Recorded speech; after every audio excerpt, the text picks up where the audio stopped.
Selamat pagi, perkenalkan nama saya Ameliana Landang. Saya mahasiswi Universitas Citra Bangsa, semester 4. Pada hari ini, saya akan menjelaskan tentang hakikat filsafat dan tokoh pendidikan kontemporer. A. Hakikat filsafat. 1. Pengertian filsafat. Filsafat terjemahan dari bahasa Inggris yang berarti filosofi dan berasal dari bahasa Yunani yaitu philosophia, philein yang artinya love of, dan sophia atau sophos yang berarti wisdom. Oleh karena itu, secara etimologis, filsafat artinya cinta atau mencintai akan kebijakan atau kebijaksanaan, yang artinya love of wisdom. Cinta artinya hasrat yang besar atau yang kobar-kobar atau yang sesungguh-sungguh kebijakannya. Artinya kebenaran sejati atau kebenaran yang sesungguhnya.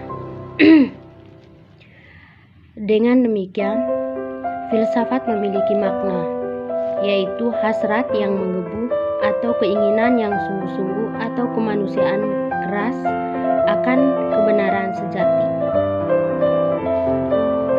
Berdasarkan arti tersebut, kemudian para ahli merumuskan arti dari filsafat itu sendiri.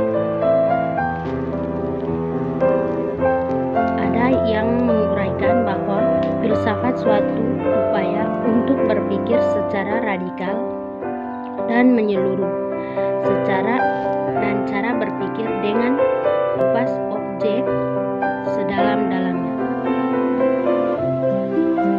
Profesional menyatakan bahwa karakteristik filsafat yaitu: yang pertama, filsafat adalah berpikir secara kritis dan radikal atau mendalam. Yang kedua, filsafat adalah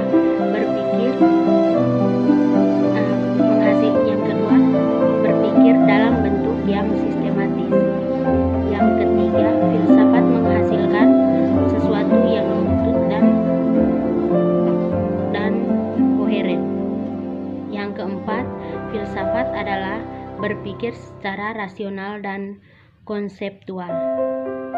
Yang terakhir adalah filsafat bersifat komprehensif. Berikutnya, yang kedua, objek filsafat. Objek filsafat ada dua macam, yaitu yang pertama objek material filsafat dan yang kedua objek formal filsafat. Yang pertama, objek material filsafat adalah segala sesuatu yang ada, yang meliputi, dan dalam kenyataan ada dalam pikiran dan ada dalam kemungkinan. Yang kedua, objek formal filsafat. Objek formal filsafat adalah hakikat dari segala sesuatu yang ada. Yang ketiga, sistematika filsafat. Sebagaimana pengetahuan yang lain, filsafat telah mengalami perkembangan yang sangat besar, yang di sini ditandai dengan macam-macam aliran dan cabang-cabang dari filsafat itu sendiri. Yang pertama, aliran-aliran filsafat. Ada beberapa aliran filsafat, diantaranya adalah yang pertama, realisme, yang kedua, rasionalisme, yang ketiga, empirisme, yang keempat, identialisme, yang kelima, materialisme, yang keenam, eksistensialisme. Yang kedua, cabang-cabang filsafat.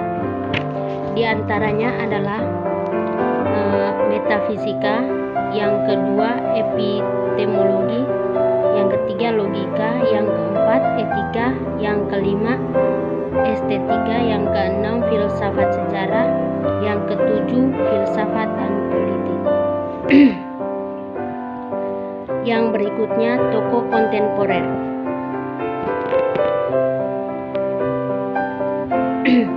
Munculnya fenomena paham keislaman yang amat beragaman tentunya memiliki latar belakang, dan munculnya batasan dan ciri-ciri masing-masing gerakan pemikiran Islam yang cocok dan wajah yang cukup beragam. Dari corak tersebut, perilaku perlu diketahui dan dipelajari. Ada beberapa jenis. Kajian ini adalah kajian pustaka dengan menggunakan pendekatan sosiologi, agama, dan sejarah yang akan mencakup beberapa konsep pemikiran Islam kontemporer di Indonesia. Perkembangan pemikiran kontemporer di Indonesia.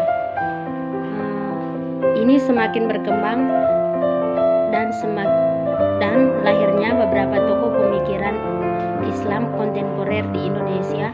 Di antaranya yang pertama K.H. Ahmad Dahlan, yang kedua Abdul Rahman Wahid atau yang biasa disebut Gus Dur, yang ketiga Nur Khairul Mahjid, yang keempat Fairul Rahman, yang kelima Musim Hasan Hanafi, yang keenam Muhammad Sahur. Mereka akan menjelaskan masing-masing pemikiran tentang kontemporer yang berkembang di Indonesia. Sekian dan terima kasih.